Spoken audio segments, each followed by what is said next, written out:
બધાનું આવું જ છે. માની લો આપણે અત્યારે જે કુટુંબમાં હોય એ કુટુંબ રહેશે. આપણે એક સમયે બાળક હતા, આજે યુવાન છીએ, કાલે વૃદ્ધ થશું, વયા જશું, વળી પરિવારમાં નવા મેમ્બરો આવશે.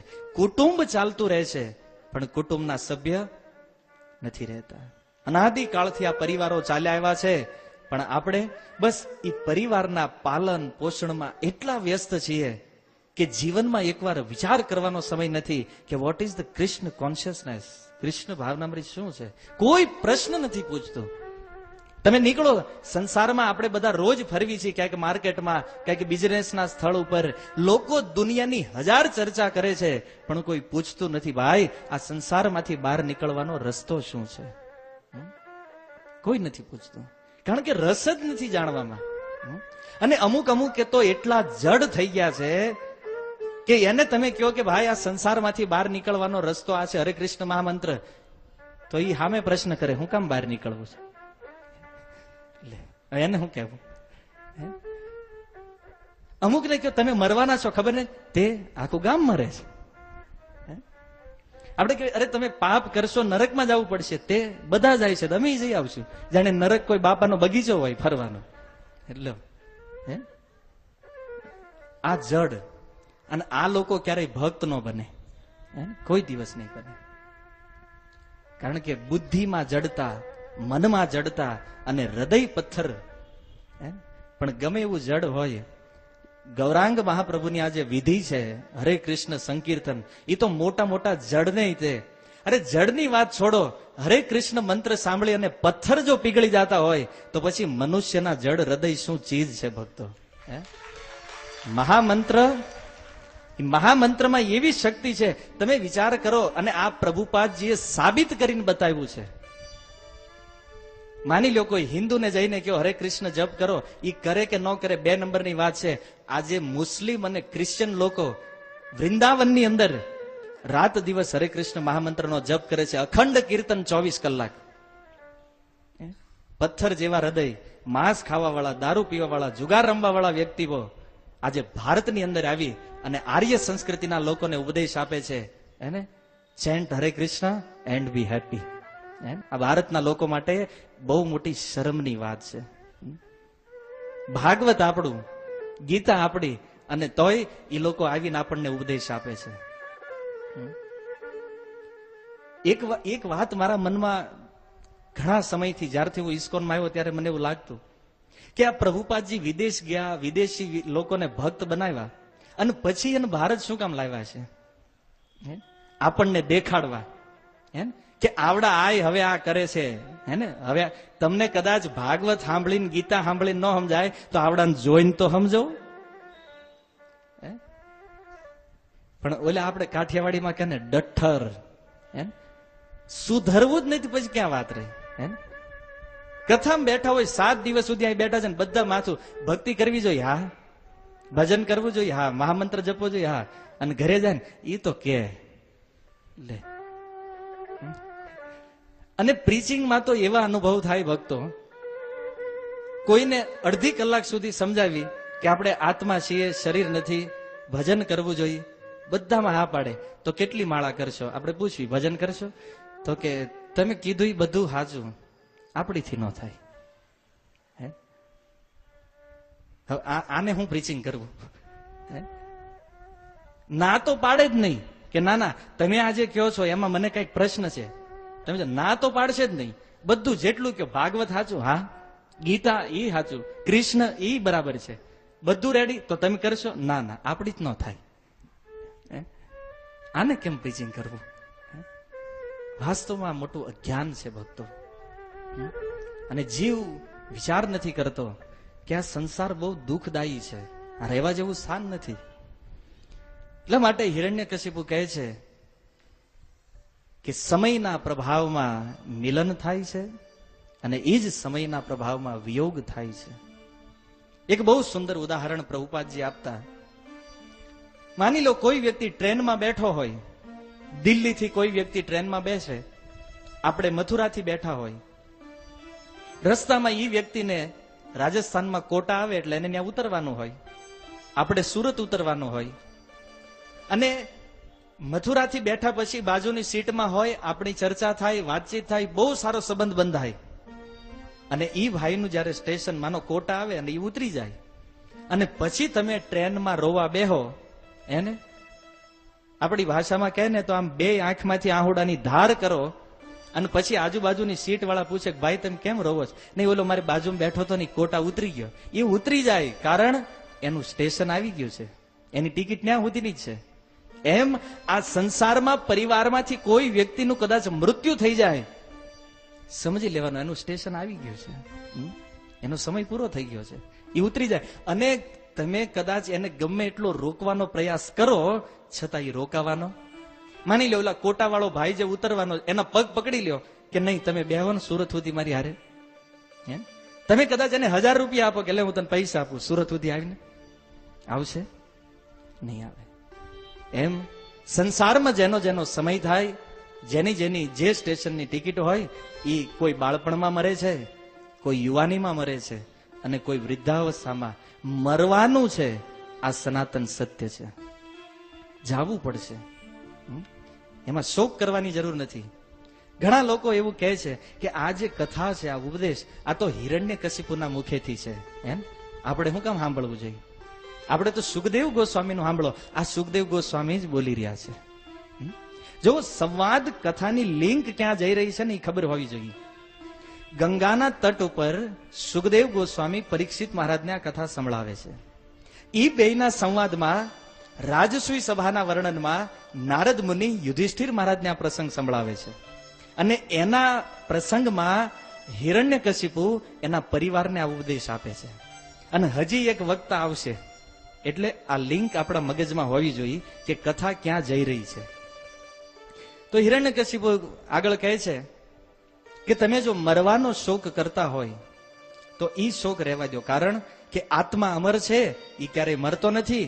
એટલા માટે કહે છે નિત્ય આત્મા અવ્યયઃ શુદ્ધ સર્વગ સર્વવેદ પર ધત્તે સાવાત્મનો લિંગમ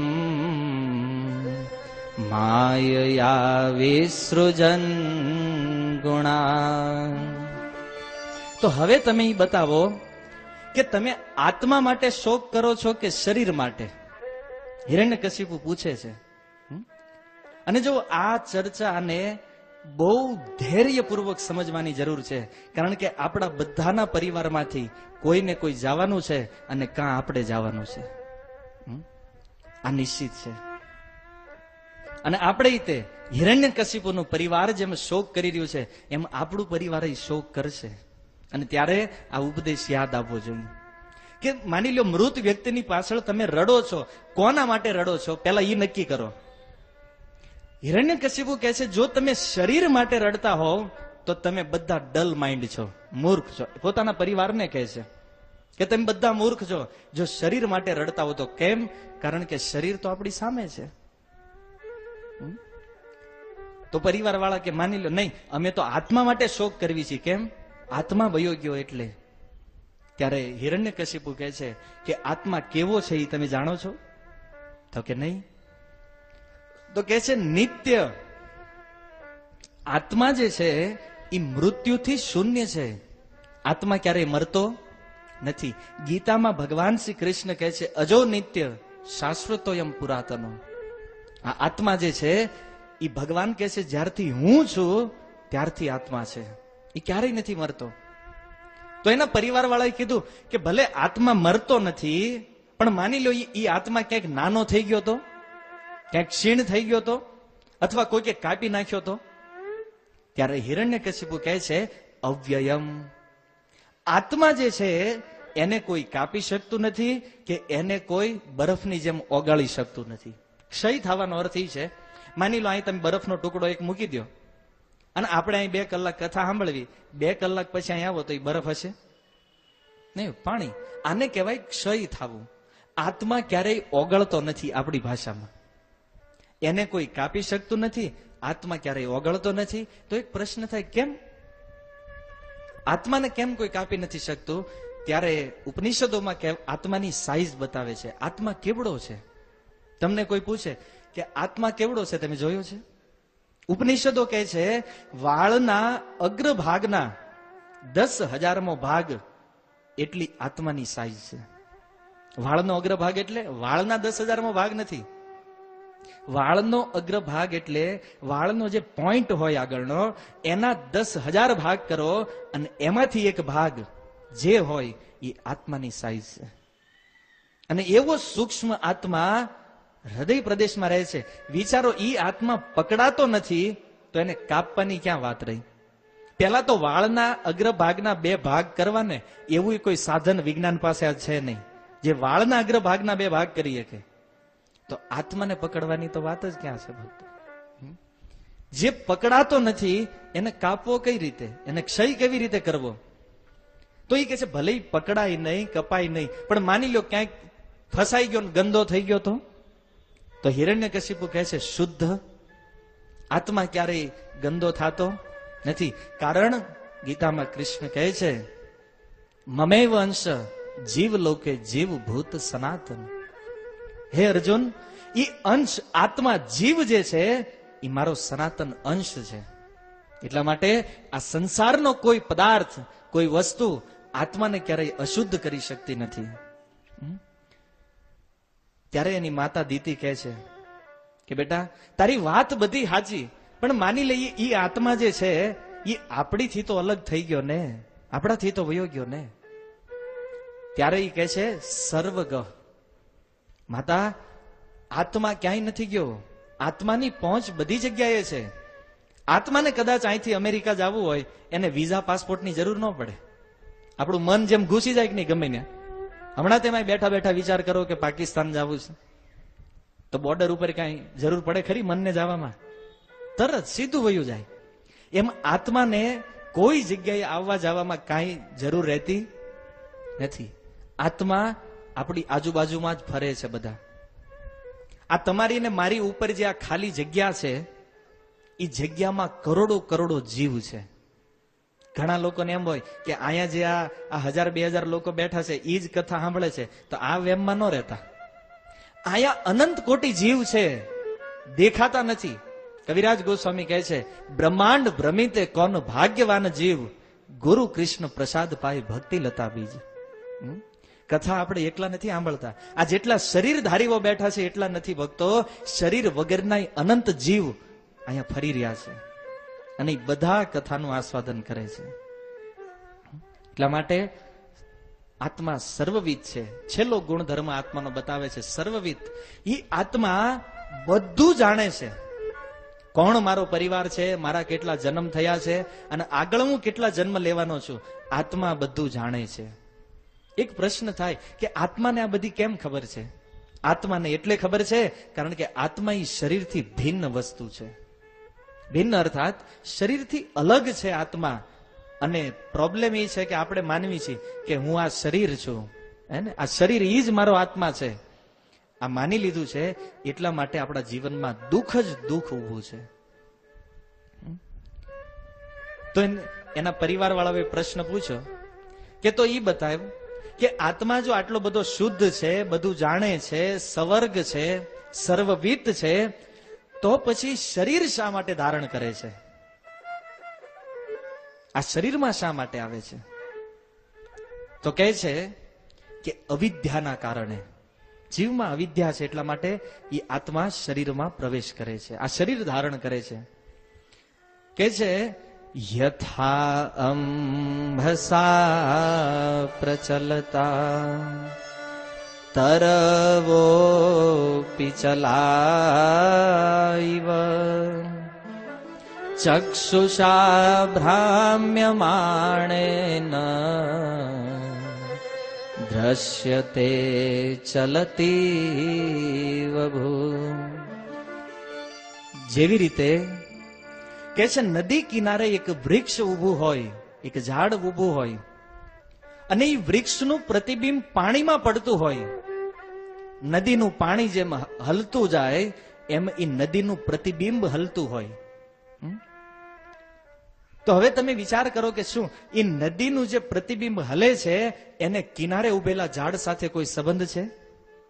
નદીનું જે પાણી છે એને એ કિનારે ઉભેલા ઝાડ સાથે કોઈ સંબંધ છે? નથી. ઝાડ સ્થિર ઊભું છે પણ એનું પ્રતિબિંબ પાણીમાં પડે છે એટલે એવું લાગે છે કે ઝાડ હલી રહ્યું છે. વાસ્તવમાં ઝાડ નથી હલતું. એવી જ રીતે આત્માનું પ્રતિબિંબ જે છે એ મન રૂપી સરોવરના પાણીમાં પડે છે અને એ મન રૂપી સરોવરમાં એ આત્માને હલન ચલન કરતો જોઈ અને વ્યક્તિ માને છે કે હું આ શરીર છું. નદીની અંદર રહેલું પ્રતિબિંબ જેમ સત્ય નથી એમ મન રૂપી સરોવરમાં પડેલું આત્માનું પ્રતિબિંબ જે છે એ સત્ય નથી ભક્તો. કહેવાનું તાત્પર્ય એ છે કે હું ને તમે આપણા શરીરને માનવી છે કે નહીં હું આ શરીર છું, એ શરીર એટલા માટે માનવી છે કારણ કે મનમાં પડેલું આત્માનું જે પ્રતિબિંબ છે એ પ્રતિબિંબ મને તમને દેખાઈ રહ્યું છે ભક્તો. એટલે આ શરીરને સર્વે સર્વા માની લીધું છે. પણ જેમ એ નદીનું પાણી કે નદીની પાણીમાં રહેલું એ પ્રતિબિંબ સાથે વાસ્તવિક વૃક્ષને કોઈ સંબંધ નથી, એમાં સ્થૂળ શરીર, સૂક્ષ્મ શરીર કે કારણ શરીર સાથે ભગવાનના અંશ આત્માને કાંઈ લેવા દેવા નથી.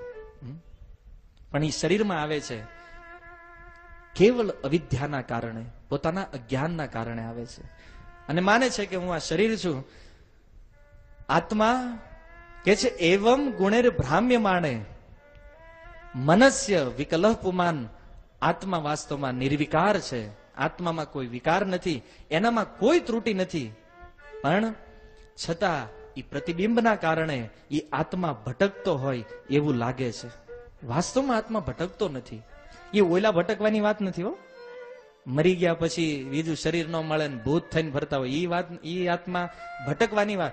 ભટકવાનો અર્થ છે કે પોતે શુદ્ધ આત્મા છે એ ભૂલી અને શરીરમાં રમણ કરે છે. આ ભટકવાની ચર્ચા છે કે એના ચાહવા છતાં એનો વિયોગ થઈ જાય છે. આ મારો ને તમારો બધાનો અનુભવ છે ભક્તો. ઘણી વસ્તુ જીવનમાં આપણે ઈચ્છા કરતા હશું કે આ મળે, પણ આપણને મળતું નથી. ઘણી વસ્તુ એવી છે કે આપણને એમ થાય કે આ મારે નથી જોતી, છતાં આવે છે. આ બધું અજ્ઞાનના કારણે થાય છે અને અજ્ઞાનના કારણે જીવ જે કર્મ કરે છે એ કર્મના કારણે આ સંસારમાં ભટકે છે. અને વિવેકની જ્યારે વિસ્મૃતિ થાય, વિવેક શું છે? વિવેક એને કહેવાય કે હું આ શરીર નથી, હું આત્મા છું. એનું જ્ઞાન જેને હોય આ વ્યક્તિમાં વિવેક છે એમ કહેવાય. એટલા માટે ગોસ્વામીજી કહે છે, મને એક પ્રશ્ન થાય, આ વિવેક ક્યાંથી આવે? વિવેક આવે છે સત્સંગમાંથી. એટલા માટે કહે છે ને, બિનુ સતસંગ વિવેક ન હોય.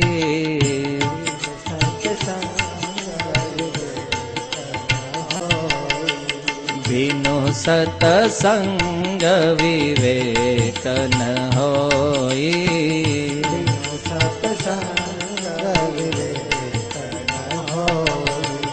રામ કૃપા બિનુ સુલભ ન સોઈ.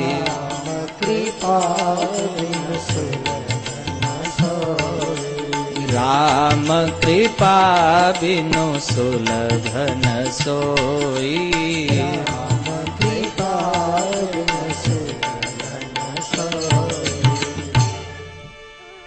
સત્સંગ વગર વિવેકની પ્રાપ્તિ ક્યારેય થતી નથી ભક્તો. અને ભગવાનની કૃપા ન હોય તો સત્સંગ મળતો નથી.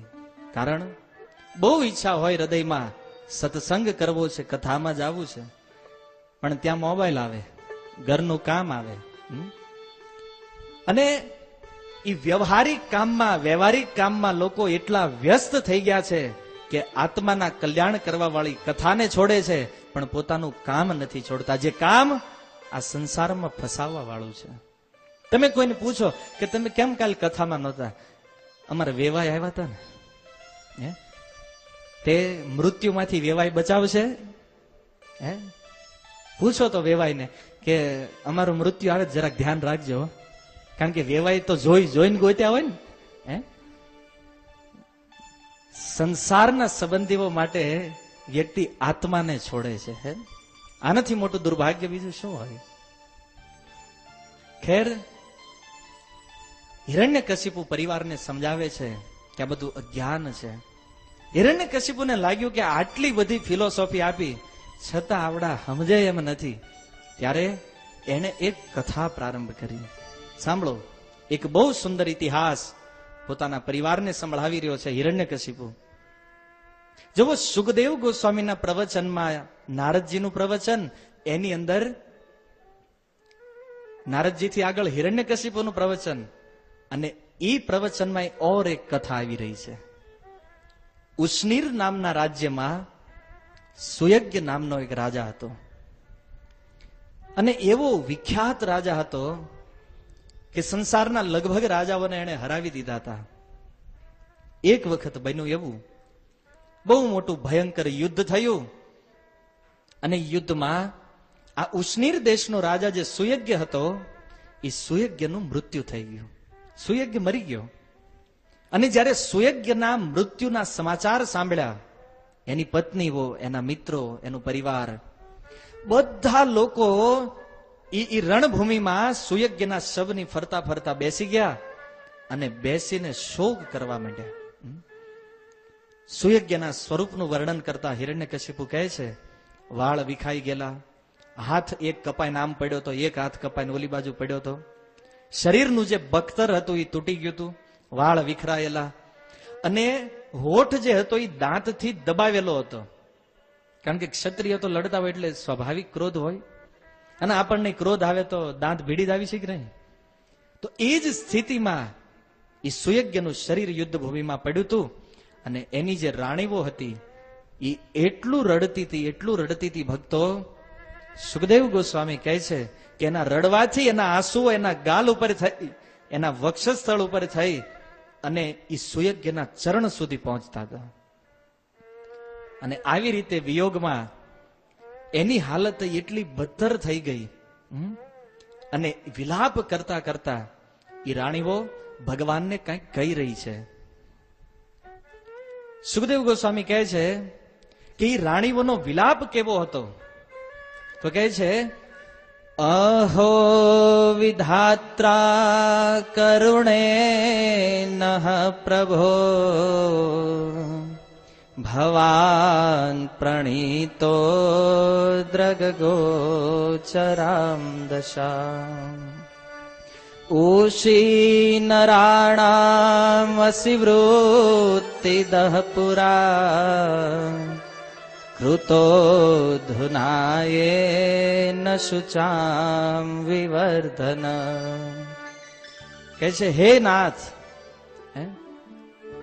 કે છે વિધાત્રા કરુણેન નઃ પ્રભો. હે પ્રભુ, આ જે વિધાતા છે એ વાસ્તવમાં ક્રૂર છે, બહુ ક્રૂર છે વિધાતા. કારણ કે અમારી દ્રષ્ટિથી તમને ઓझल કરી દીધા છે, તમને છીનવી લીધા છે અમારી દ્રષ્ટિથી.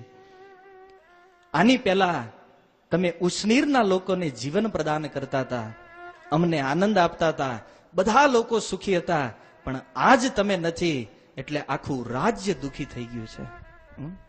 અને આનું કારણ શું છે? તો કહે છે, વિધાત્રા અકરુણેન. આજે કુદરતમાં કરુણા નથી રહી. કેટલી હીન વાત આ રાણીઓના વિલાપમાં દેખાય છે. જુઓ, પોતાનો પતિ મરી ગયો તો કહે છે કે ભગવાનમાં કરુણા નથી રહી હવે. અને આવું જ કંઈક સંસારમાં આપણે કરવી છે. આપણા ઘરમાંથી આપણા પતિ, આપણા પુત્ર, આપણો ભાઈ મરે, દોષ ભગવાન ઉપર નાખે કે ભગવાન તમારામાં કરુણા નથી રહી. અને બાજુવાળાના મરે તો હે એ તો જન્મે અને જાવું પડે ભાઈ, આવું બોલે લ્યો. પોતાના મરે તો રોવાનું, અને સંસારમાં લાખો લોકો રોજ મરે છે, કોઈ શોક નથી થતો. આતંકવાદીઓ કેટલા લોકોને મારી નાખે, એ તો રહેતા હોય, મરે, કોઈ દુઃખ નથી. પણ પોતાના ઘરેથી જાય તો કેમ દુઃખ થાય છે? અને ત્યારે તો છાતી પીટી પીટીને રોતા હોય, ભગવાનને દયા નથી અમારી ઉપર, ભગવાને અમારી હામું નથી જોયું, ભગવાને આ શું કર્યું. મેં તો ઘણા કિસ્સા જોયા છે ભક્તો, કે ઇસ્કોનમાં ભક્તિ કરતા હોય અને માની લો કર્મના હિસાબે એના સંતાનનું મૃત્યુ થાય, લોકો ભક્તિ છોડી દે છે. આનાથી મોટી મૂર્ખતા બીજી શું હોય ભક્તો? આવા લોકો વાસ્તવમાં ભક્તિના તત્વને સમજ્યા નથી. અને પુત્ર જો ભક્તના ન જાતા હોય અને બીજાના જ મરતા હોય તો પછી સંસારમાં લોકો ભક્તિ સિવાય બીજું કરે જ નહીં. અને એટલા માટે જ બહાર જવાની જરૂર નથી. મહેતા નરસિંહના પુત્ર, હવે નરસિંહ મહેતા જેવા ભગત આપણે નથી ને, અને છતાં એના પુત્રને ભગવાન લઈ ગયા. તોય ભલું થયું ભાંગી જંજાળ, હેતે ભજશું શ્રી ગોપાળ. આ છે વૈષ્ણવના લક્ષણો. આને કહેવાય ભક્તિ.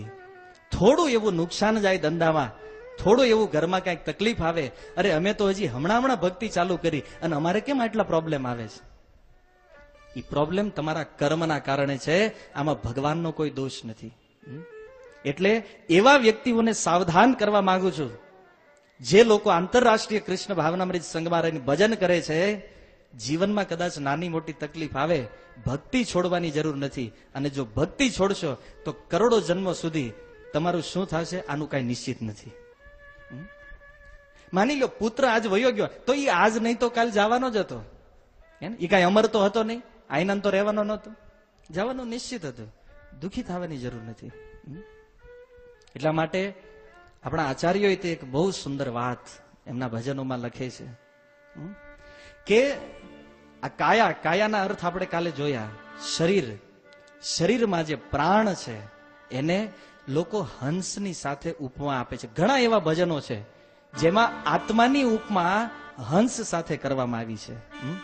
અને એવું જ એક સુંદર ભજન ભગવાનના એક ભક્ત લખી રહ્યા છે.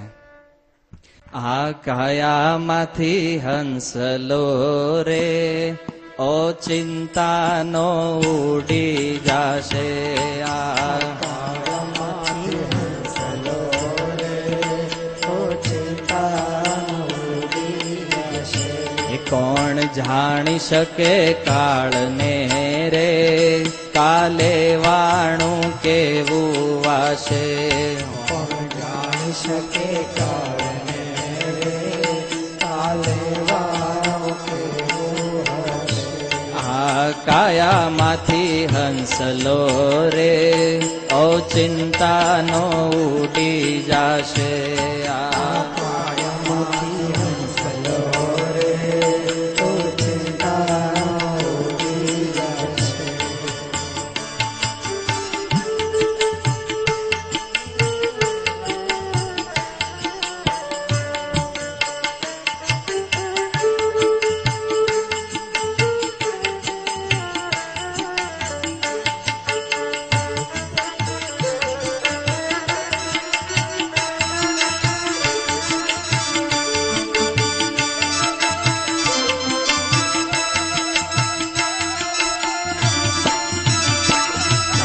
મોટા મોટા બંગલા રે, મોટર ને ગાડી વાડી. તારા મોટા મોટા બંગલા રે, મોટર ને ગાડી વાડી. તારા મોટા મોટા બંગલા રે, મોટર ને ગાડી વાડી. તારા મોટા મોટા બંગલા રે, મોટર ને એ તારી માયા મોડી મેલીને રે, ખાલી હાથે ચાલ્યો જશે. તારી ખાલી હાથે ચાલ્યો જશે. આ કાયામાંથી હંસ લો રે, ઓ ચિંતાનો ઉડી જાશે. આ કાયામાંથી હંસ લો રે, ઓ ચિંતાનો ઉડી જશે.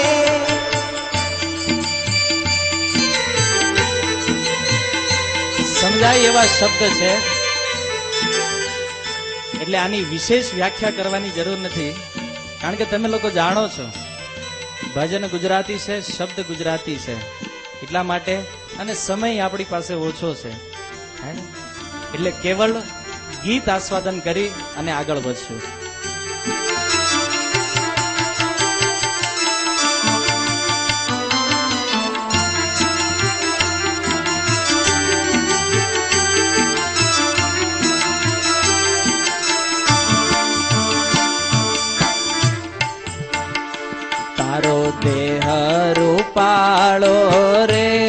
નહીં રાખે ઘરમાં ઘડી.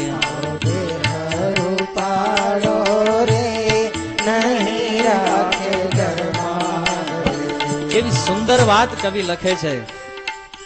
ગમે એવો રૂપાળો હોય, હે, ફોરેનમાં જન્મ હોય, પણ મર્યો એટલે રાખશે નહીં ઘરમાં. એકનો એક પુત્ર હોય પણ શરીર છૂટે તો એ સ્મશાન ભેગો કરવો જ રહ્યો.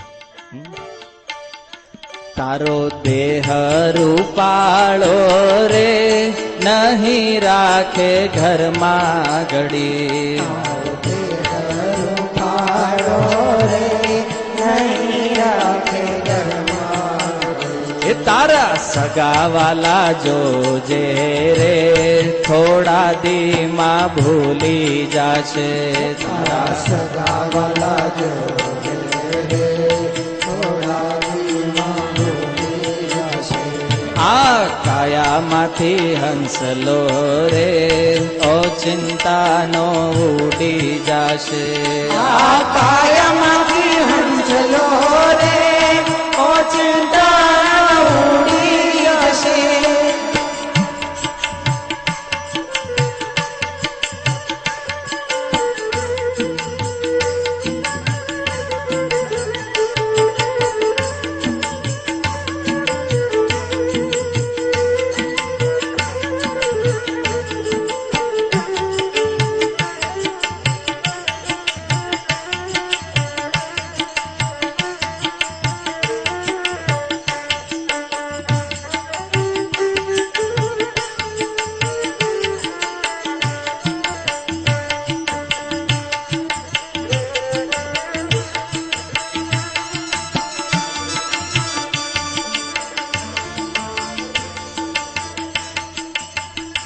તારી સાચી ખોટી વાણી રે રહેવાની આ જગમાં.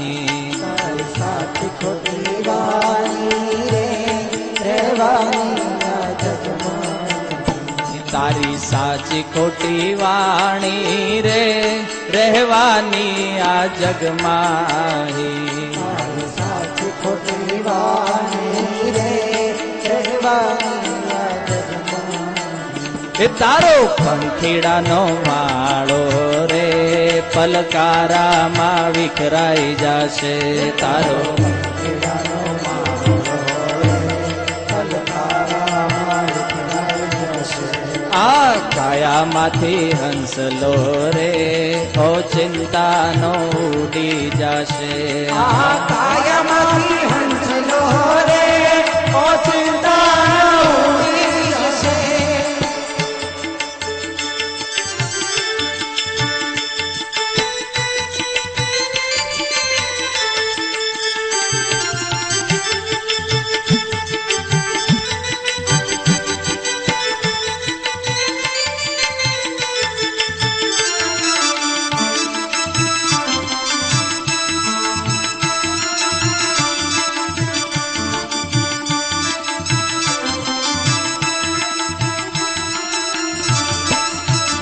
એ તને મળો રૂડો મન ખોરે બાંધી લે પરભવનો બાથો. રૂડો મન ખોરે બાંધી લે પરભવનો બાથો. એ તને મળો રૂડો મન ખોરે બાંધી લે પરભવનો બાથો. રૂડો મન ખોરે બાંધી લે પરભવનો બાથો. આ રામ ભક્ત સાચો રે ફેરો તારો ટળી જાશે. આ રામ ભક્ત સાચો રે ફેરો તારો ટળી જશે. આ કૃષ્ણ ભક્ત સાચો રે ફેરો તારો ટળી જાશે. આ કૃષ્ણ ભક્ત સાચો રે ફેરો તારો ટળી જશે. આ કાયામાંથી હંસલો રે ઓ ચિંતાનો ઉડી જાશે. આ કાયામાંથી હંસલો રે ઓ ચિંતા ઉડી જશે. હંસલો કાયામાંથી ઉડે એ પહેલા જો આખા ભજનનો સાર અંતિમ પંક્તિમાં રજૂ કરે છે કવિ કે મનખો, મનખાનો અર્થ છે ખ માને દેહ, અને મનુષ્ય દેહ જે છે તો આ શરીર જ્યારે પૂરું થાય એ પહેલા વ્યક્તિએ વિચાર કરવો જોઈએ કે મને બીજું શરીર ન મળે, આગળ મારે શરીર ન લેવું પડે. અને આ ભજનના જે શબ્દ છે એની પ્રમાણિકતા બતાવતા કહે છે કે આ રામ ભક્ત સાચો, ભગવાનનો ભક્ત જે કહી રહ્યો છે વાસ્તવમાં એ સત્ય છે.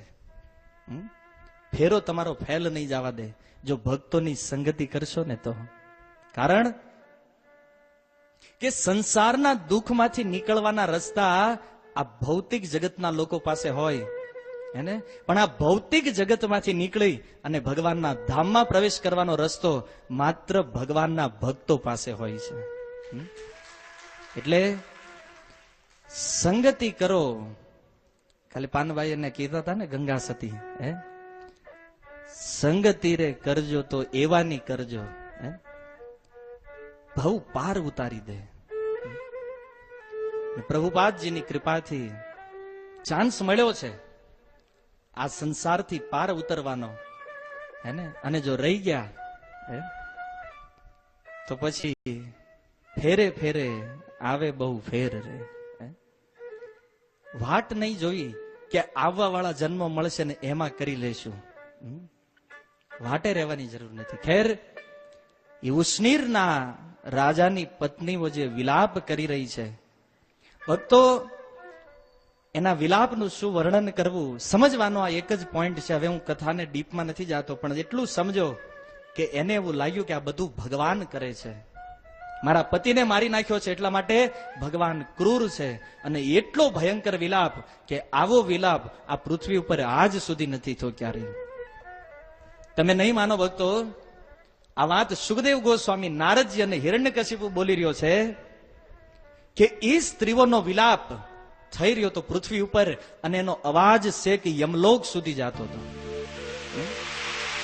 અને યમલોકની અંદર યમલોકના જે અધિષ્ઠાતા દેવ યમરાજજીએ જ્યારે આ સ્ત્રીઓનો વિલાપ સાંભળ્યો ત્યારે યમરાજજીના મનમાં થયું કે આટલો ભયંકર વિલાપ આ પૃથ્વીલોક ઉપર કોણ કરી રહ્યું છે. અને સ્ત્રીઓના વિલાપને સાંભળી અને યમરાજજી એ સ્થાન ઉપર એક બાળકના રૂપમાં આવી રહ્યા છે.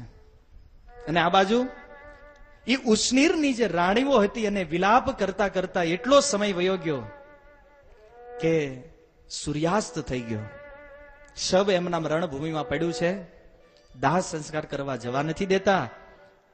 અને જેવું આ લોકમાં જોવામાં આવે છે કે પોતાના કોઈ પ્રિય સ્વજનનું મૃત્યુ થાય તો લોકો એના શરીરને પકડી રાખે છે. બીજા લોકો સ્મશાનમાં લઈ જતા હોય તો રડતા રડતા કહે છે એને રહેવા દો.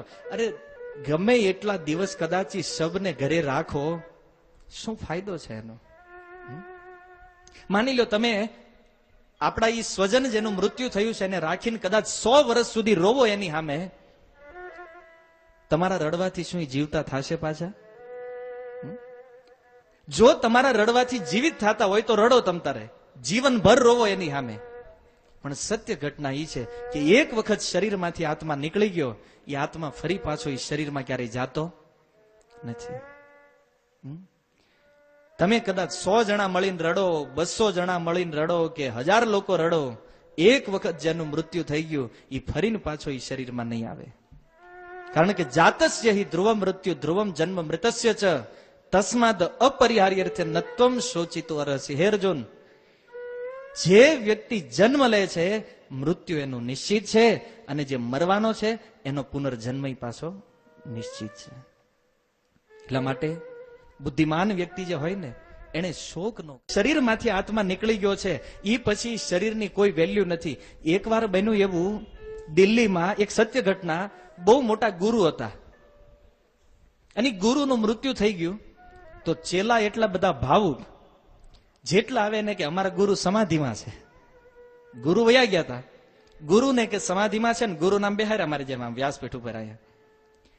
અઠવાડિયું ગયું ને અને ગુરુના શરીરમાંથી દુર્ગંધ આવવાની ચાલુ થઈ, શરીર હળી ગયું અને પછી એને દાહ સંસ્કાર કર્યો.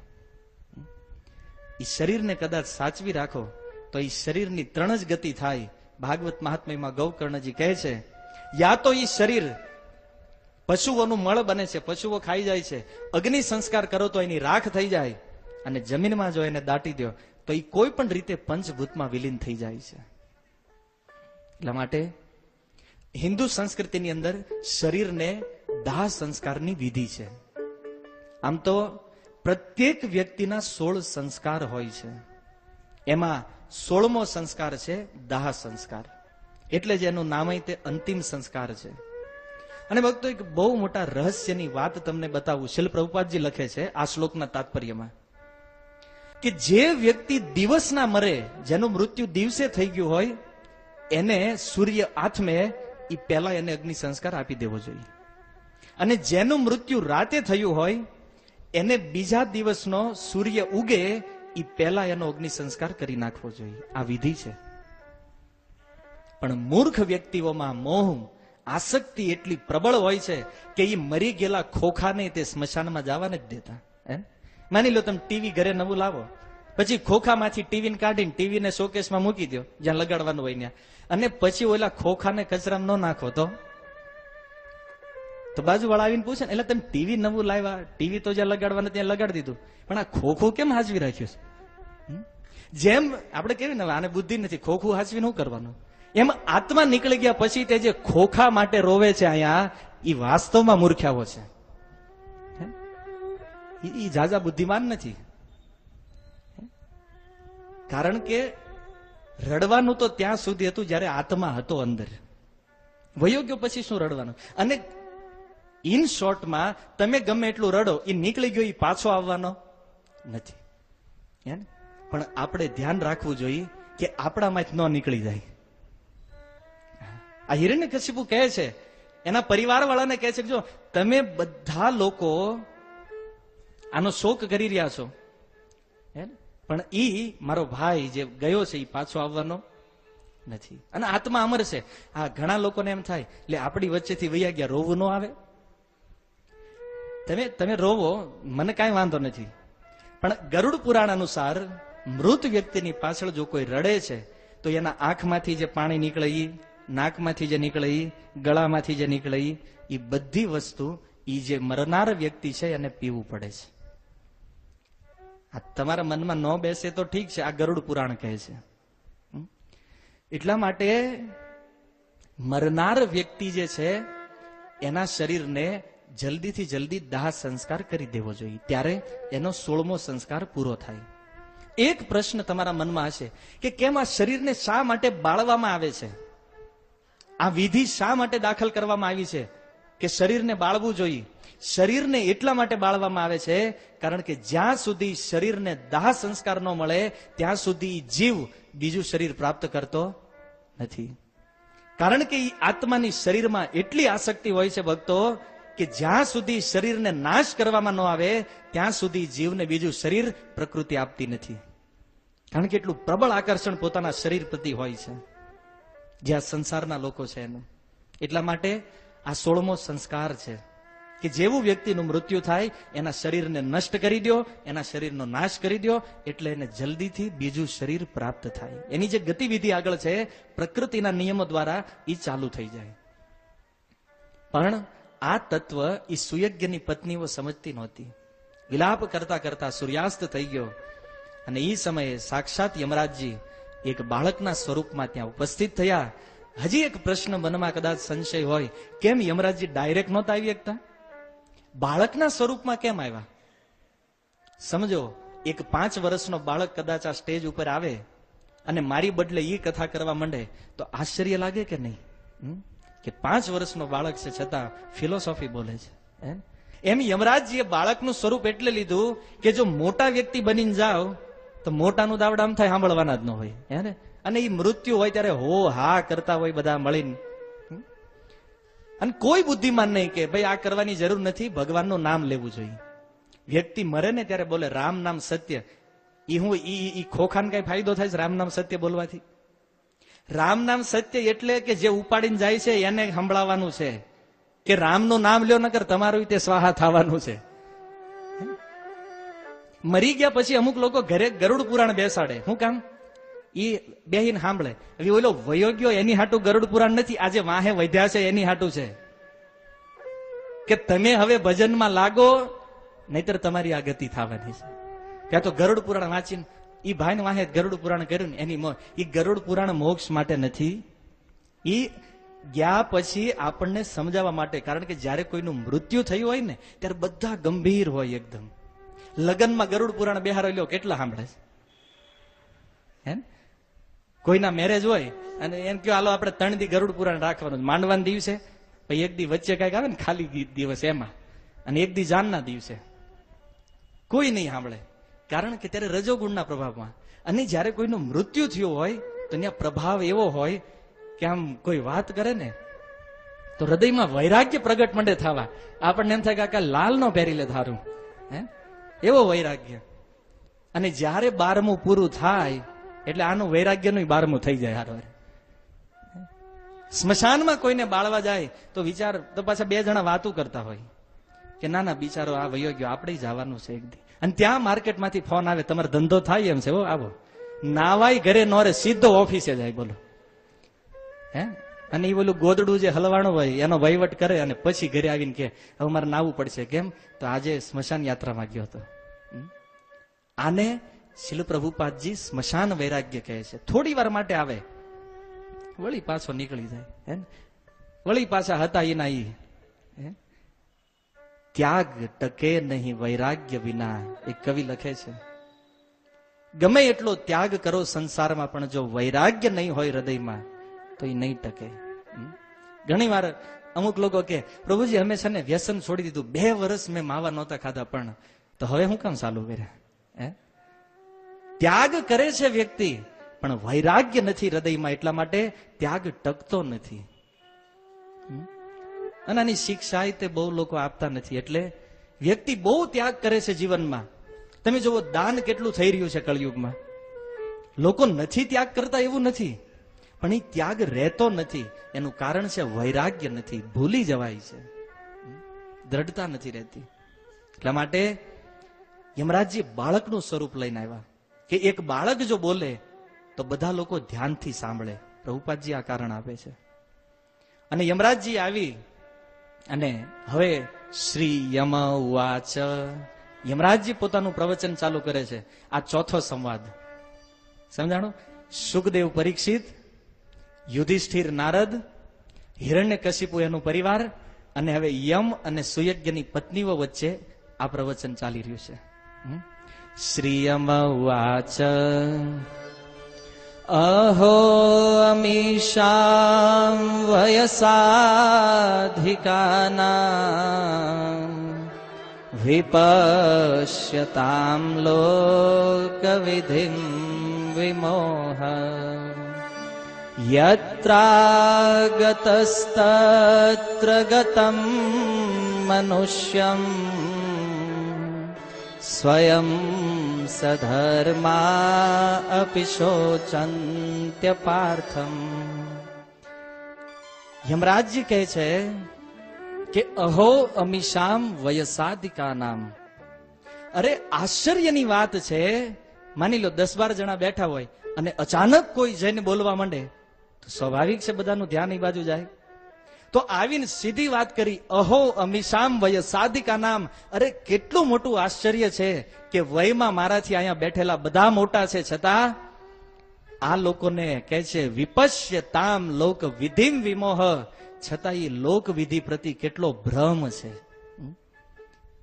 કહેવાનું તાત્પર્ય યમરાજજીનું એ હતું કે માની લો કોઈ જ્ઞાનમાં મોટા ન હોય, વયમાં મોટા હોય, તો એને એટલી તો બુદ્ધિ હોવી જોઈએ ને કે સંસારમાં કેટલાય લોકોના જન્મ જોયા છે, કેટલાય લોકોના મૃત્યુ જોયા છે, કમસે કમ એને તો શોક ન કરવો જોઈએ. હાલો, જેને બહુ અનુભવ નથી એ વ્યક્તિ કદાચ રોવે, કકળાટ કરે તો ઠીક છે, પણ જે લોકોએ હજારો લોકોને મરતા જોયા છે, જગતના સનાતન સત્યને પોતાની સામે જોયું છે, અને એવા વ્યક્તિઓ શોક કરે, આ વાસ્તવમાં ઠીક નથી. યમરાજજી કહે છે કે હું તો નાનો બાળક છું, મને લોકવિધિનું જ્ઞાન નથી, પણ તમને તો છે ને, કારણ કે તમે બધા તો ઉંમરમાં મોટા છો, તમે કેટલાય લોકોને સ્મશાનમાં બાળ્યા છે, તો તમને આ જ્ઞાન હોવું જોઈએ, છતાં તમે લોકો રડો છો. આ મને આશ્ચર્ય લાગી રહ્યું છે. અને રડો તો વાંધો નહીં, પણ રડવાથી કોઈ જીવિત થવાનું, આ સુયજ્ઞના શરીરને ખોળામાં લઈને તમે રડો છો, ગમે એટલા વર્ષો સુધી રડો, આ જીવિત થવાનો નથી. યત્રા ગતસ્તત્રમ ગતમ મનુષ્યમ. હે સુયજ્ઞની પત્નીઓ, તમે મને એ બતાવો કે તમે આના માટે રડો છો, એ આવ્યો તો ક્યાંથી ઈ ખબર છે? કોઈને પૂછો, આત્મા ક્યાંથી આવે છે? આપણા બધાના ઘરે જન્મ થાય છે કે નહીં બાળકોના? તો વાંધો નહીં. તો તમને ક્યારેય આશ્ચર્ય થયું કે આપણા ઘરે જે પુત્ર આવ્યો, ઈ 9 મહિના પહેલા તો આપણે ઓળખતા નહોતા. પહેલા તો માતાના ગર્ભની બહાર આવ્યો ત્યારે જ જોયો આ આપણો છે. કેમ આપણો થઈ ગયો ભાઈ? કઈ કનેક્શન હતું? તમે બોલાવ્યો તો ક્યાંયથી એમ કે તું અહીંયા આવ્યો એમ? કોઈ સંબંધ નથી, કોઈ જાણકારી નથી. અને છતાં ઈ જયારે વયો જાય હે ને, ત્યારે વ્યક્તિ રડે છે. એટલે આવ્યો ક્યાંથી ખબર નથી, જાય છે ક્યાં ઈ ખબર નથી, અને તો પછી કકળાટ શેનો કરો છો? આ યમરાજજી કહે છે. ગીતામાં ભગવાને એક શ્લોક કીધો છે બહુ સુંદર, અને આ શ્લોક લગભગ વ્યક્તિઓ માટે માથાનો દુખાવો થઈ ગયો છે.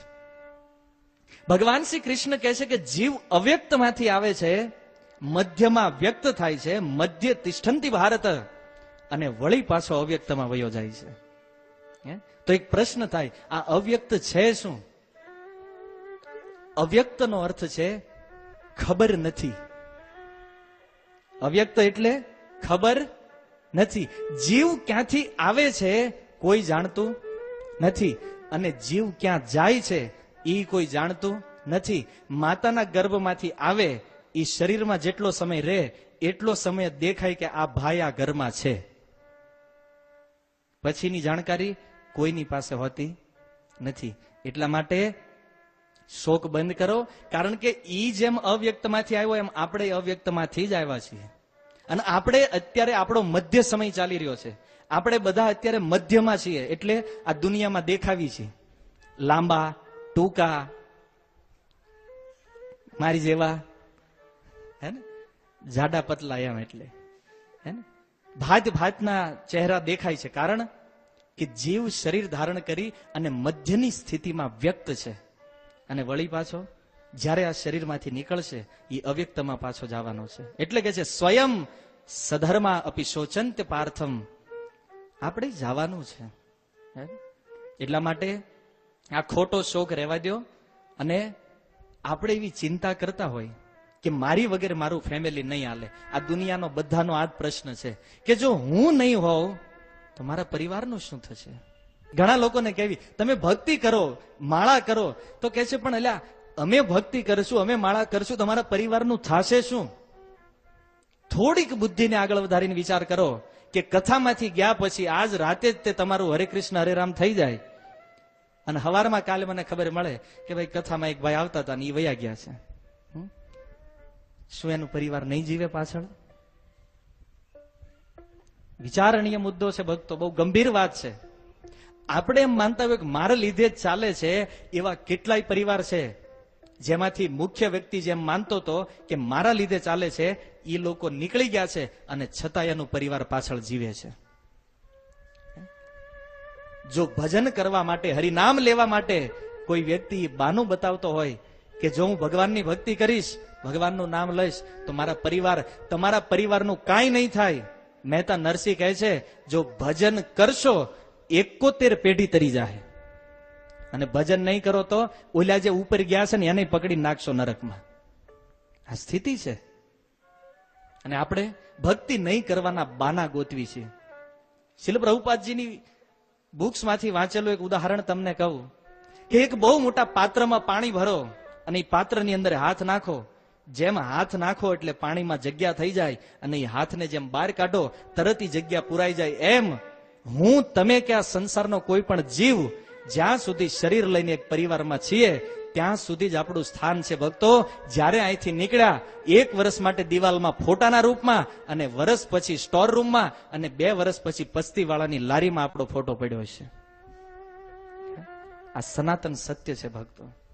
એટલા માટે અવસર મળ્યો છે ભજન કરવાનો, તો ઈ બાનું ન કાઢતા કે મારી પાસે ટાઈમ નથી, પરિવારનું પાલન કરવાનું છે. અરે પરિવારનું તો હરે કૃષ્ણ વાળા હું બહારથી લાવીને કરે છે. આ ભક્તો જે તમારી વચ્ચે બેઠા છે, હરે કૃષ્ણ સમાજના જે ભક્તો છે, આપણી કરતા સારો ધંધો કરે છે ને આપણી કરતા સારા પૈસા કમાય છે, છતાં રાત દિવસ ભગવાનની ભક્તિમાં લાગેલા છે. અને આપણે રોજ સવારે 9 થી રાતે 9 વાગ્યા સુધી મહેનત કરવી છે, ભજન કાંઈ કરતા નથી, તો એ ચિંતા અને દુઃખ એટલા છે જેટલા મનમોહન સિંહને નથી. ખોટી વાત હોય તો પાડો ના. કેટલી ઉપાધિ લઈને બેઠા છે. આ વાસ્તવિકતા નથી ભક્તો. સમજવાનો પ્રયાસ કરો. આપણા વગર આ દુનિયા પહેલા હાલતી જ હતી. માનો આજે મારી ઉંમર 24 વર્ષની છે, તો શું 25 વર્ષ પહેલા દુનિયા નહોતી હાલતી? 25 વર્ષ પહેલા શું ભાગવત કથાઓ નહોતી થતી? થતું. આપણી આ દુનિયામાં કાંઈ વેલ્યુ છે જ નહીં. આપણે ભલે માનતા હોય કે હું બહુ મહત્વનો છું, આપણી કોઈ વેલ્યુ નથી ભક્તો. 25 વર્ષ પહેલા એ દુનિયા ચાલતી હતી. આજે હું અહીંયા છું તોય ચાલશે, અને ભવિષ્યમાં હું નહીં હોઉં ત્યારે દુનિયા ચાલવાની છે. કાંઈ અટકવાનું નથી આપણી વગર. પહેલા જે આ દેશના માનો મહાત્મા ગાંધી એક સમયે ભારતનો સ્ટાર હતા. આખો દેશ મહાત્મા ગાંધીના એક વચન ઉપર ચાલતા હતા. આજે ગાંધીજી નથી, દેશ નથી ચાલતો. કોઈ વ્યક્તિની અહીંયા મહત્તા નથી ભક્તો. મહત્તા કેવલ ભગવાનના ભક્તોની રહે છે. ઘણા લોકો આવ્યા, ઘણા લોકો વયા ગયા. બહુ નામ બનાવવાનો પ્રયાસ કર્યો, બહુ કમાણી કરવાનો પ્રયાસ કર્યો. હું આટલા પૈસા કમાઈ લઉં, અહીંયા દેખાડી દઉં, અહીંયા મારું નામ કરી દઉં, મારા સમાજમાં મોટો થઈ જાઉં, મારા પરિવારમાં મહાન બની જાઉં. એ બધાના નામ આજ ભૂસાઈ ગયા છે ભક્તો. આપણે ગમે એટલી મહેનત કરી, હે, ઉદાહરણ તમે લ્યો ધીરુભાઈ અંબાણીનું. હવે એની જેટલા તો આપણી પાસે નથી ને. ધીરુભાઈ અંબાણીએ આખું જીવન મહેનત કરી, બહુ મહેનત કરી, અને અંતે 15 દિવસ જયારે એના જીવનનો અંતિમ સમય, એ કોમામાં હતા. એની પાસે એટલું ધન હતું કે દુનિયામાંથી કોઈ પણ ડોક્ટરને અડધો કલાકમાં મુંબઈની હોસ્પિટલમાં હાજર કરી શકે. પણ એ કરોડો અરબો રૂપિયાની સંપત્તિ તે એ ધીરુભાઈને બચાવી ન શકી. એક સમયે નામ હતું બિઝનેસનો બેતાજ બાદશાહ ધીરુભાઈ અંબાણી. આજે એના છોકરાઓનું નામ છે. ધીરુભાઈ ભૂસાઈ ગયા છે. આટલી મહેનત કર્યા પછી, આટલો ધન લીધા પછી એવા વ્યક્તિનું નામ જો ભૂસાઈ ગયું હોય તો મારી તમારી શું વિસાત છે ભક્તો. આપણી પાસે તો કાંઈ નથી, 2 બેડરૂમ હોલ કિચન સિવાય. ધીરુભાઈની વાત જવા દો. સિકંદરનું નામ સાંભળ્યું? હાલો એનો પરિચય કરાવું. ગ્રીસનો રાજા હતો એલેક્ઝાન્ડર સિકંદર, અને એના મનમાં ઈચ્છા હતી કે આખી દુનિયા જીતી લેવી છે. 80% પૃથ્વીનો માલિક, અને છતાં મર્યો ત્યારે કહેતો ગયો કે આ સિકંદર દુનિયામાંથી કાંઈ લઈને નથી ગયો, એટલે કોઈ લઈને નહીં જાય. એ હવા એને હતી મરતી વખતે તે, પણ વાસ્તવમાં સિકંદર પેલા જેટલા મર્યા એ કોઈ કાંઈ લઈને નથી ગયા. એ કદાચ પરીક્ષિત મહારાજ હોય તોય ભલે, ભરત મહારાજ હોય તોય ભલે. હવે આ સિકંદર તો 80% પૃથ્વીનો માલિક, આ ભરત મહારાજ આખા ભૂમંડળના માલિક હતા. એને અને પરીક્ષિત મહારાજ આખી પૃથ્વી એના નામ ઉપર. કોઈ જમીનનો એવો ટુકડો નહોતો જે પરીક્ષિત મહારાજના અંડરમાં ન હોય.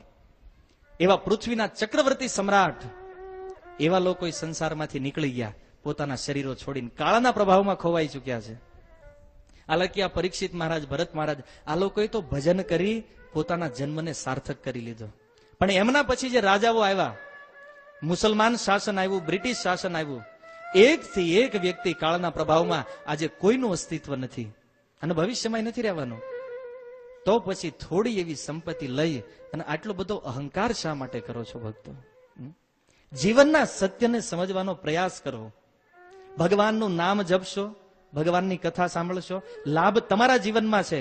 તમે ભક્તિ કરશો, તમે હરિનામ લેશો, તો એમાંથી મને કોઈ લાભ નથી, કે નથી ઈસ્કોનને કોઈ લાભ. તમે ભજન કરો છો તમારા પોતાના માટે, એનો થોડો અંશ બીજાને નહીં. અને આ મળશે તો તમારા પોતાના પરિવારને. જેમ નરસિંહદેવ કહે છે પ્રહલાદ મહારાજને કે તારી 21 પેઢી તરી ગઈ છે. મહેતા નરસિંહ કહે છે તમારી 71 પેઢી તરશે જે ભક્તિ કરે છે એને. ભક્તિ તમે કરો, પરિવાર તમારું તરશે, બીજાને આમાં કોઈ લાભ નથી વધતો. ખેર, યમરાજજી કહે છે કે વ્યક્તિ અવ્યક્તમાંથી આવે છે, મધ્યમાં વ્યક્ત થાય છે અને વળી પાછો અવ્યક્તમાં વયો જાય છે. એટલા માટે તમારા બધા કરતા હું પોતાને ભાગ્યશાળી સમજુ છું. અહો વયમ ધન્યતમાય દત્ર ત્યક્તા પિતૃભ્યામ ન વિચિંતયામ અભક્ષ્યમાણા અબલાવૃખાદિભિ સરક્ષિતા રક્ષતિયો હિ ગર્ભે. કે છે અહો વયમ ધન્ય તમાય દત્ર, હું તમારા બધા કરતા લાખ ગણો ભાગ્યશાળી છું, ધન્ય છું. કારણ કે બાળપણમાં જ મારા માતા પિતાએ મારો ત્યાગ કરી દીધો છે. યમરાજજીના આ વાતનું કહેવાનું તાત્પર્ય એ હતું કે સંસારના માતા પિતાઓના ચક્કરમાં પડવાની જરૂર નથી. પરમ પિતા ભગવાનને ઓળખી લ્યો, સંસારના માતા પિતાઓની જરૂર નહીં રહે. પણ ઓલા લોકોને વળી દયા આવી કે આ આટલા એવા નાના સુંદર બાળકને શું એના માતા પિતાએ ત્યાગ કરી દીધો છે? કહે છે પણ છતાં મને કોઈ ચિંતા નથી. હું બાળક છું, પણ જંગલના પશુઓથી, જાનવરોથી મને કોઈ ભય નથી. જંગલી જાનવરનો અર્થ છે સંસારની માયાઓથી મને ભય નથી. કારણ સરક્ષિતા રક્ષતેયો ગર્ભે, જેણે ગર્ભમાં મારી રક્ષા કરી છે એ ભગવાન શું બહાર રક્ષા નહીં કરે? માતાના ગર્ભની સ્થિતિનું વર્ણન કરતા કપિલ ભગવાન તૃતીય સ્કંદમાં કહે છે કે માતાનો ગર્ભ ખાલી 9 સેન્ટીમીટર હોય. 9 સેન્ટીમીટર એટલે આટલી જગ્યા થાય. આ 9 સેન્ટીમીટર. એ 9 સેન્ટીમીટર ગર્ભમાં એ બાળકને માથું, હાથ, પગ બધું એવી રીતે કન્જસ્ટેડ ફિટ કરવામાં આવે જેમ પ્લાસ્ટિકની કોથળીમાં કોઈ બાળકને પૂરી દેવામાં આવે. એટલો ફિટ. હાથ એકદમ દબાઈ ગયેલા હોય. એક આંગળીને અહીંયાથી ખાલી આમ હલાવવાની ક્ષમતા એ ગર્ભમાં રહેલા બાળકમાં ન હોય.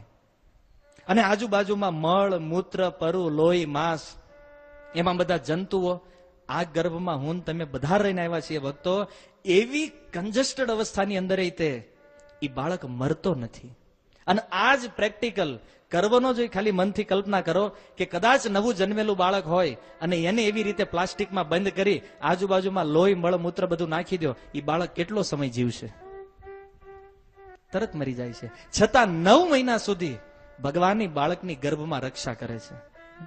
9 મહિના સુધી એના ખાવા પીવાની ચિંતા એના માતા પિતાને ન હોય. ઈ પોષણ ગર્ભની અંદર ભગવાન આપે છે. અને યમરાજજી કહે છે કે ગર્ભની અંદર જો જીવાડતા હોય તો પછી ગર્ભની બહાર આટલા મોટા સંસારની અંદર શું ભગવાન રક્ષા નહીં કરે? અવશ્ય રક્ષિબે કૃષ્ણ, નિશ્ચિત રૂપે ભગવાન રક્ષા કરે છે. તો પછી એક પ્રશ્ન થાય કે આટલું બધું જો જે તમે આજ અત્યારે 2 કલાકથી બોલો છો એ બધું જો સાચું હોય તો શું આપણે ધંધો બંધ કરવો? ધંધો બંધ કરવાની વાત નથી. આ ઉપદેશને સમજો. કર્મ કરો પણ શોકથી નહીં, પ્રસન્નતાથી કરો. કોઈ પણ કામ સંસારમાં કરો, દુઃખ ન થવું જોઈએ.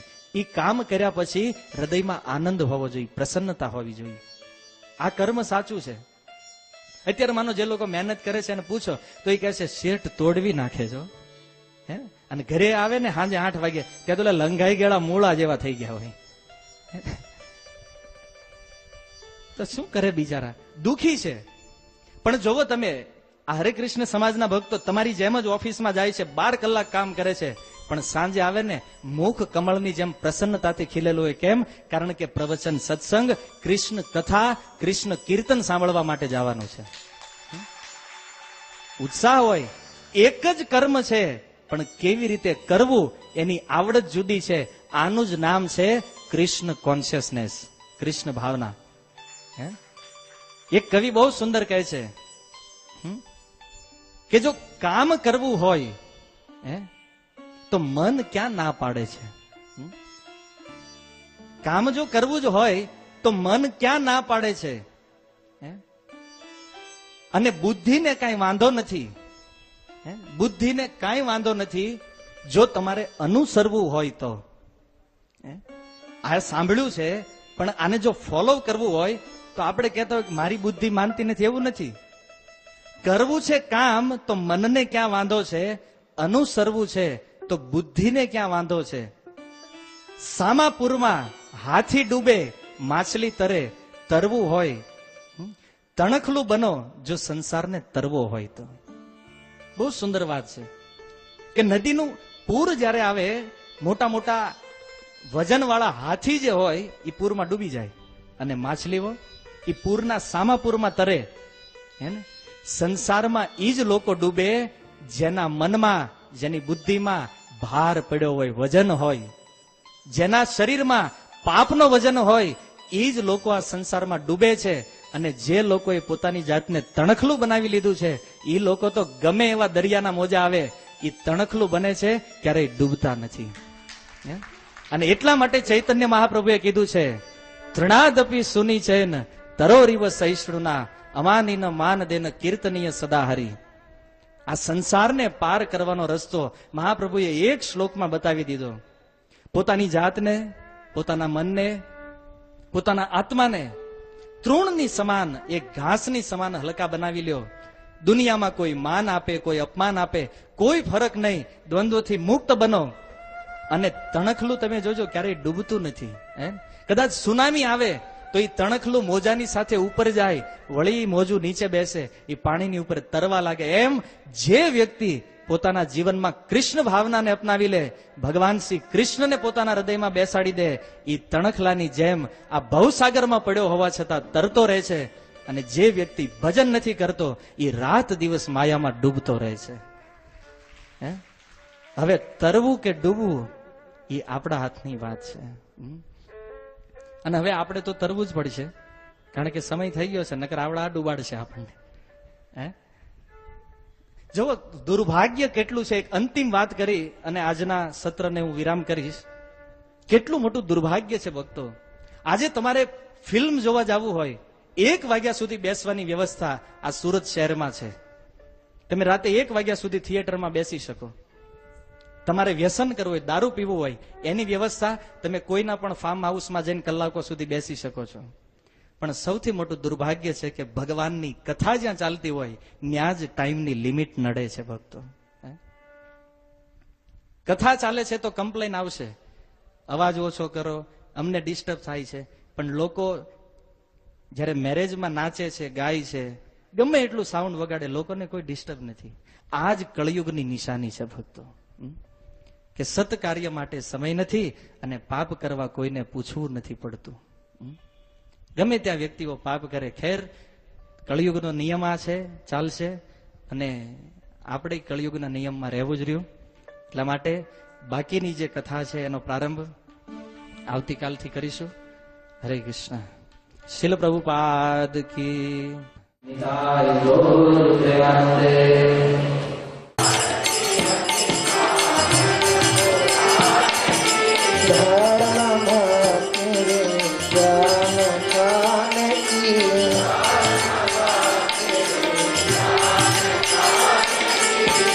महापुराण भागवत निरमल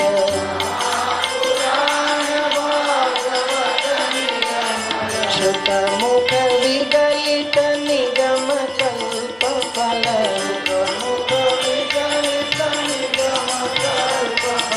परमानंद सुधारकमय कल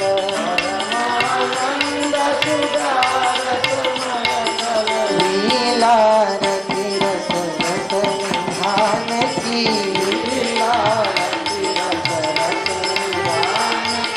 कलिमल मथनि त्रिताप निवारिणी जन्म मृत्युमय भव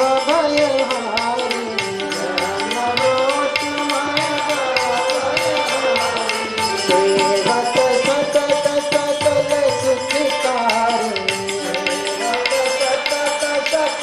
सुखकारी सुमो शबिन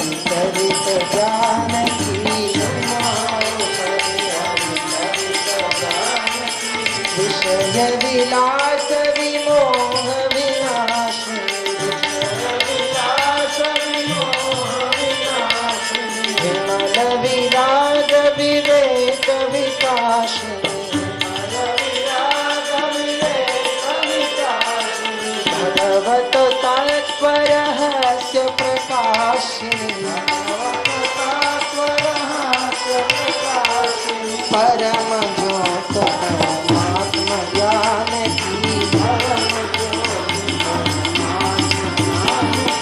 परमहंस मुनि मन विलासी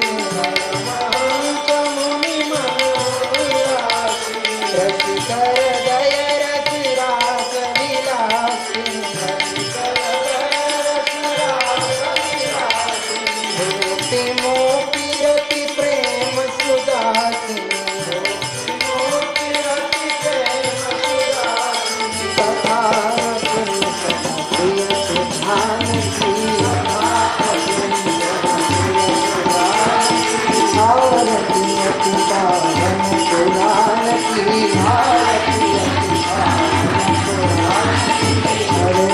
हरे कृष्ण कृष्ण कृष्ण हरे हरे हरे राम राम राम हरे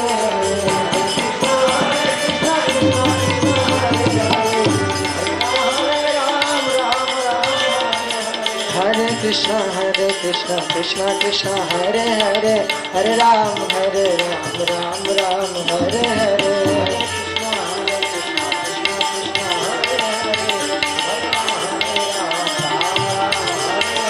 हरे कृष्ण कृष्ण कृष्ण हरे हरे हरे राम राम राम हरे हरे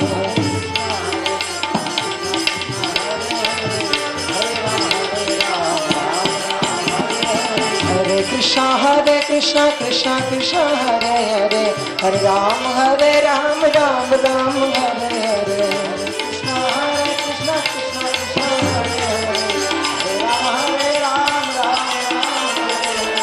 कृष्ण कृष्ण कृष्ण हरे हरे राम हरे कृष्ण कृष्ण कृष्ण हरे हरे हरे राम राम हरे हरे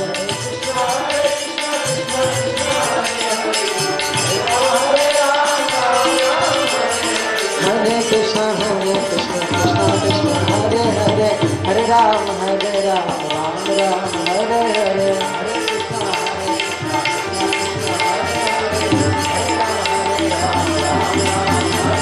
हरे कृष्ण कृष्ण कृष्ण हरे हरे हरे राम राम राम हरे हरे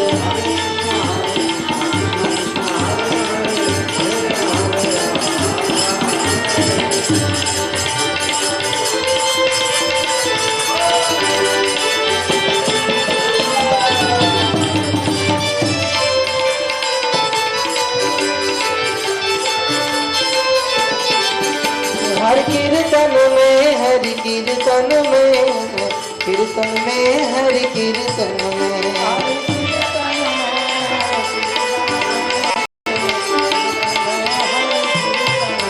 हर कीर्तन में हर कीर्तन में कीर्तन में हर कीर्तन में हर कीर्तन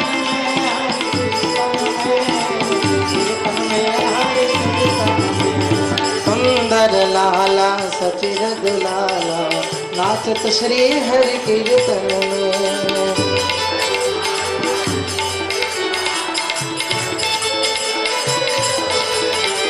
हरे कृष्ण कृष्ण कृष्ण हरे हरे हरे राम राम राम हरे हरे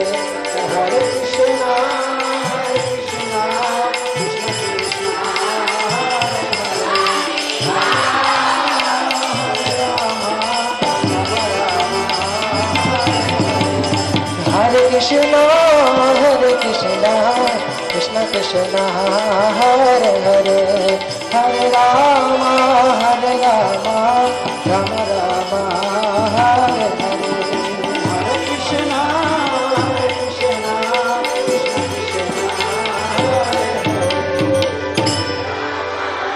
गिरधर आओ तो खरी गिरधर आओ तो खरी महादेव राम मंदिर माँ मेरा एकली करे गिरधर आओ तो खरी गिरधर आओ तो खरी महादेव राम मंदिर माँ मेरा एकली करे મારે મહાદેવ જા મંદિરમાં મીરા એકલી ખરી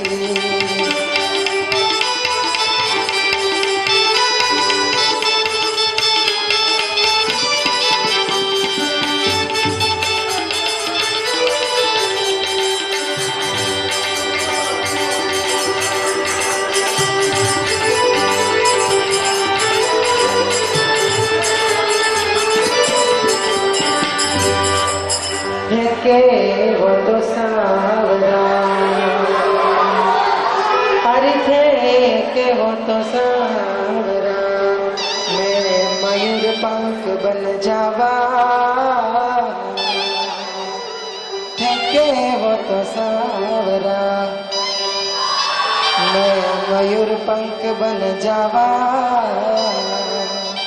पैरन लगा शामणी परन लगा शामणी मैं माथे पैरम जावा मोहन आवो तो खरी गिरधर आवो तो खरी महादेव रा मंदिर मां मीरा एकली खरी मारे महादेव रा मंदिर मां मीरा एकली खरी गिरधर आवो तो खरी गिरधर आवो तो खरी महादेव रा मंदिर मां मीरा एकली खरी महादेव रा मंदिर मां मीरा एकली खरी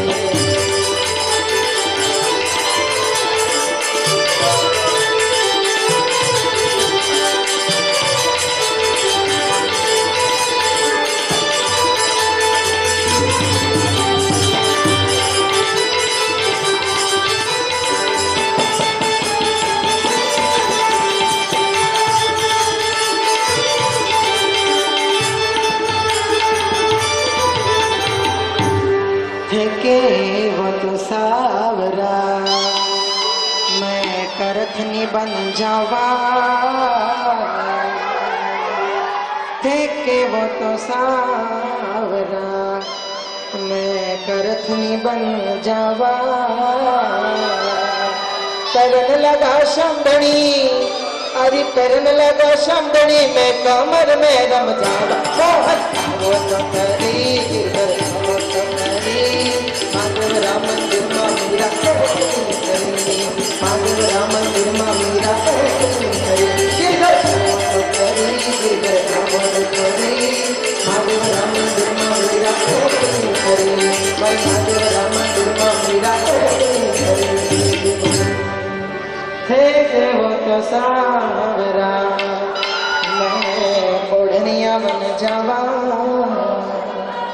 थे वो तो सावरा मैं ओढ़निया बन जावा